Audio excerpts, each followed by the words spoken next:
أعوذ بالله من الشيطان الرجيم بسم الله الرحمن الرحيم ومن الناس من يقول آمنا بالله وباليوم الآخر وما هم بمؤمنين يخادعون الله والذين آمنوا وما يخدعون إلا أنفسهم وما يشعرون في قلوبهم مرض فزادهم الله مرضا ولهم عذاب عليم بما كانوا يكذبون وإذا قيل لهم لا تفسدوا في الأرض وقالوا إنما نحن مصلحون ألا إنهم هم المفسدون ولكن لا يشعرون وإذا قيل لهم آمنوا كما آمن الناس قالوا أنؤمن كما آمن السفهاء ألا إنهم هم السفهاء ولكن لا يشعرون ألا إنهم هم السفهاء ولكن لا يعلمون وإذا قيل لهم وإذا لقوا الذين آمنوا قالوا آمنا وإذا خلوا إلى شياطينهم قالوا إنا معكم إنما نحن مستهزئون آمنت بالله صدق اللہ العظیم۔ سورۃ البقرہ آیت نمبر 8 تا 14 جو آپ نے بھی تلاوت کی سنی ہے۔ اب اس تلاوت کلام پاک کی ہر آیت کا ترجمہ اور اس کی تفسیر یوں ہے۔ کچھ لوگ ایسے بھی ہیں جو کہتے ہیں کہ ہم اللہ اور آخرت کے دن پر ایمان لائے، حالانکہ وہ حقیقت میں ایمان والے بالکل بھی نہیں ہیں۔ وہ اللہ اور ایمان والوں کو دھوکہ دینا چاہتے ہیں، مگر دراصل وہ خود کو ہی دھوکہ دے رہے ہیں اور انہیں اس کا شعور یعنی پتہ نہیں ہوتا۔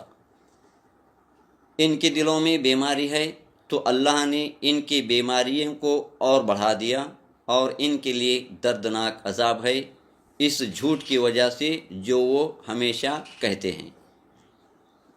جب ان سے کہا جاتا ہے کہ زمین میں فساد نہ پھیلاؤ تو وہ کہتے ہیں ہم تو دین کی دعوت تبلیغ کر رہے ہیں۔ خبردار، حقیقت میں یہی لوگ دین کی تبلیغ، دین کے کام کے نام پر زمین پر فساد پھیلا رہے ہیں، مگر انہیں اس کا شعور نہیں۔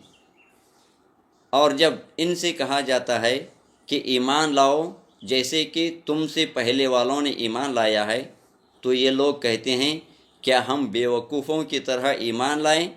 سن لو، یہی لوگ بیوقوف ہیں مگر یہ جانتے نہیں۔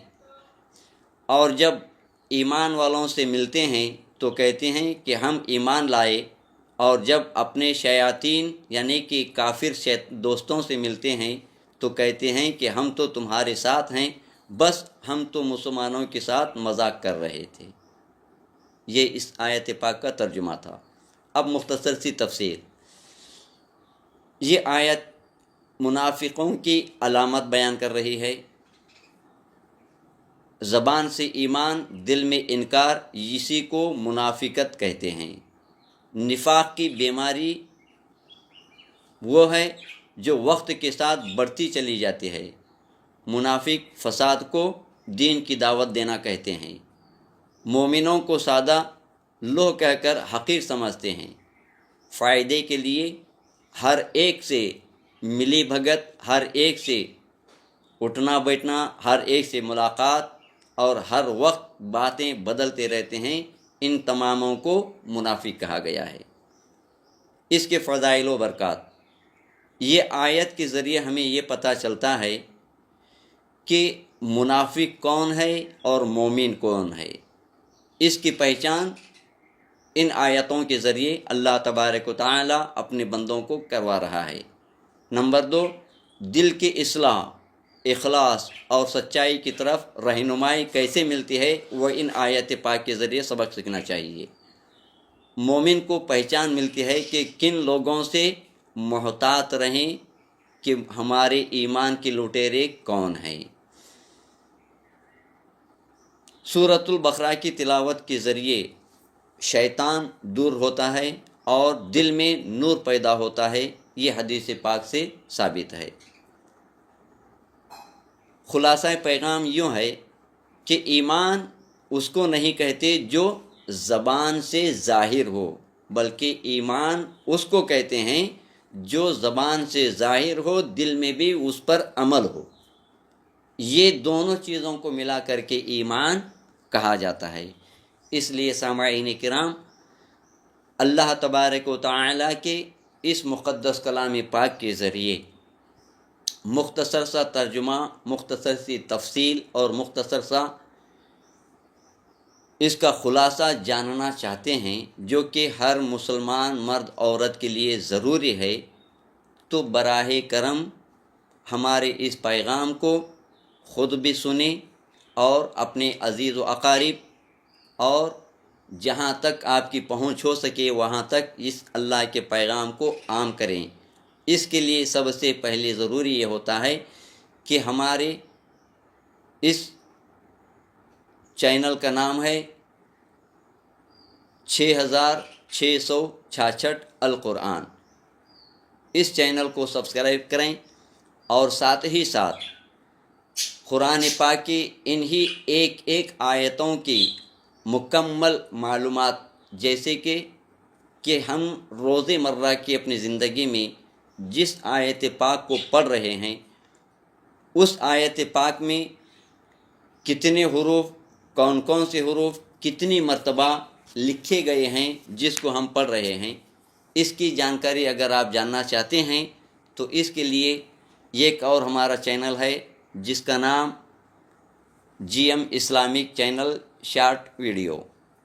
اس کو بھی آپ فالو کریں، اس کو بھی سبسکرائب کریں، تاکہ ان دونوں چینلوں کے ذریعے آپ کو اللہ تبارک و تعالیٰ کے مقدس کلام مجید و برہان رشید کے ہر آیت پاک کی اندر استعمال کیے گئے کون کون سے حروف کتنی مرتبہ قرآن پاک میں لکھے گئے ہیں، اور ان کی حقیقت، ان کا مختصر سا تعارف، ان کا مختصر سا تفسیر اور اس کے فضائل و برکات اور اس کا خلاصہ ان دونوں چینلوں کے ذریعے آپ کو انشاءاللہ العزیز آپ اپنے گھر بیٹھے حاصل کر سکتے ہیں۔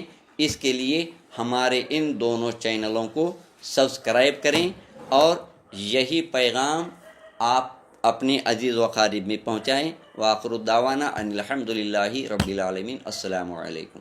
ناظرین و سامعین اکرام، ہم اور آپ اپنی روزمرہ زندگی میں نماز، ذکر و اذکار، اعمال و وظائف، تسبیح و تہلیل اور تلاوت قرآن کریم کا اہتمام کرتے ہیں۔ کیا ہم نے کبھی غور کیا ہے کہ قرآن کریم کی تلاوت کے دوران ہر ایک آیت مبارکہ میں کون کون سے حروف ادا ہوتے ہیں اور وہ کتنی مرتبہ ادا کیے جاتے ہیں؟ یقیناً یہ قرآنی فہم اور شعور کی ایک نہایت اہم اور بابرکت جانکاری ہے۔ اگر آپ بھی قرآن کریم کی آیات میں حروف کی ادائیگی، تعداد اور ترتیب کو آسان اور مختصر انداز میں جاننا چاہتے ہیں تو ہمارے GM اسلامک چینل کے شارٹ ویڈیوز سے ضرور جڑیں۔ اس پیغام کو دوسروں تک پہنچائیں تاکہ زیادہ سے زیادہ لوگ قرآن کریم سے گہرا تعلق قائم کر سکیں۔ جزاک اللہ خیر۔